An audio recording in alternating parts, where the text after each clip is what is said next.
একদিন হবেই। এই ছেলে, তোমার বাপকে নিয়ে কথা এসেছে, তোমার বাপের বিবাহ করা ঠিক হয়নি, বিবাহ করলে ক্ষমতা লাগে। শোনো, আমার কথাকে তুমি মূল্যায়ন করার চেষ্টা করো। আমি তোমাকে পরামর্শ দিয়েছি, তোমার বাপের জমিদারি আছে, বড় ব্যবসা করো। টাকা কম আছে, কলা বিক্রি করে খাও। তার চেয়ে টাকা কম আছে, চকলেট বিক্রি করে খাও। যদি চকলেট বিক্রি করে খাওয়ার টাকা না থাকে, তাহলে মানুষের বাড়িতে কাজ করে খাও। যদি মানুষের বাড়িতে দোকানপাটে কাজ করে খেতে না পারো, তাহলে ভিক্ষা করে খাও। ভিক্ষা করা টাকা দিয়ে চাউল কিনে ভাত খেয়ে ইবাদত কবুল হবে। শোনো, আমি ভিক্ষা করতে বলিনি, এটা শেষ স্তর। ভিক্ষা করা টাকা দিয়ে চাউল কিনে ভাত খেয়ে ইবাদত কবুল হবে। শোনো, ভিক্ষা করা টাকা দিয়ে চাউল কিনে ভাত খেয়ে ইবাদত কবুল হবে। যৌতুকের টাকা দিয়ে চাউল কিনে ভাত খেয়ে ইবাদত কবুল হবে না। নাপিতকে ঘর ভাড়া দিয়েছ, ওই টাকা দিয়ে চাউল কিনে ভাত খেয়ে ইবাদত হবে না। নাপিত দাড়ি চাঁচে। এদেশের কোন ব্যাংকে চাকরি করে সেই টাকা দিয়ে চাউল কিনে ভাত খেয়ে ইবাদত কবুল হবে না। তুমি ধর্মকে পাগল মনে করো না কিছু। শোনো, কোন এনজিওতে চাকরি করে সেই টাকা দিয়ে চাউল কিনে ভাত খেয়ে ইবাদত কবুল হবে না। 1450 বছর পূর্বে তিনি বলেছেন, একটা লোক বিপদে পড়েছে, মাঠে আছে, বাইরে আছে, বিপদে পড়ে হাত তুলে আল্লাহর দরবারে প্রার্থনা করছে। মাতামো হারামুন, তার খাদ্য আছে হারাম। মালবাসো হারামুন, তার পোশাক আছে হারাম। মাশরাবু হারামুন, তার পানি আছে হারাম।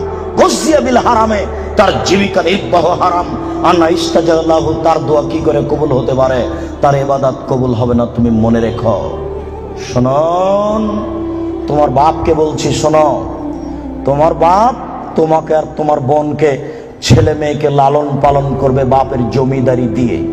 যদি সম্ভব না হয়, তোমার বাপ ছেলে মেয়েকে লালন পালন করবে কলা বিক্রি করে। যদি সম্ভব না হয়, তোমার বাপ ছেলে মেয়েকে লালন পালন করবে চকলেট বিক্রি করে।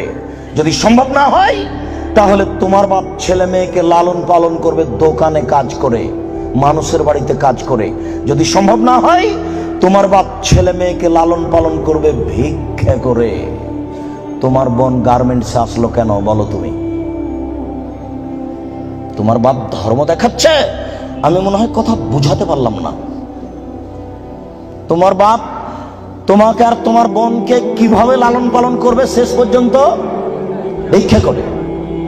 তারপরে তোমার বোন গার্মেন্টসে আসতে পারে না। আমি বুঝাতে পারলাম না। তোমার বাপ শেষ পর্যন্ত তোমাকে আর তোমার বোনকে কি করে খাওয়াবে? ভিক্ষা করে। ভিক্ষা করা অপছন্দ, তবে যায়। আমি কখনো ভিক্ষা করতে বলিনি, তবে ভিক্ষা করা যায়, যেটা হলো উপার্জনের শেষ পথ। আমি মনে হয় পথ বুঝাতে পারলাম না। শোনো, তোমার বাপকে আল্লাহ রাসূল 5টা দিয়েছেন নীতি। 5টা ক্ষমতা থাকলে বিবাহ করো, তাছাড়া করো না। 5টা ক্ষমতা থাকলে বিবাহ করো, তাছাড়া করো না। 1, যে মানের খাচ্ছ সে মানের খাওয়াবা। 2, যে মানের পড়ছ সে মানের পড়াবা। 3, কখনো স্ত্রীকে কটু কথা বলবা না।